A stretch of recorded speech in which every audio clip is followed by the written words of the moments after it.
আসতে পিরাও, দেখছো নাই চুলা জ্বালবার জন্য গুল দিচ্ছি, পা দিলে ভাঙ্গিয়ে যাবে। ও, তুই গুল দিছিস? আমি না দিলে কে দিবে?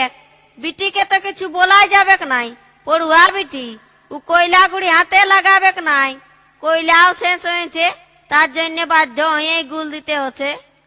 হ্যাঁ হ্যাঁ, তুই ঘরে বসে গুল দিছিস আর আমি বাইরে গুল দিয়ে আলি। হ্যাঁ, তুমি বাইরে গুল দিয়ে আলে? তুমি বাইরে গুল দিয়ে আলে কেনে? ঘরে দিতে পারলে নাই? একে আমার সময় নেই, আমি সালা কত কষ্ট করে গুল দিছি, আর তুমি বাইরে গুল দিয়ে আলে? ই গুল সে গুল লয়, এটা ঘরে দিবার গুল লয়, এটা বাইরে দিবার বটে। বাইরে দিবার বটে তো বাইরেই দিতে হয়, আমাদের কি বাইরে জায়গা নাই? এই তো ওই আইনগাটার জপটে কত জায়গা রয়েছে।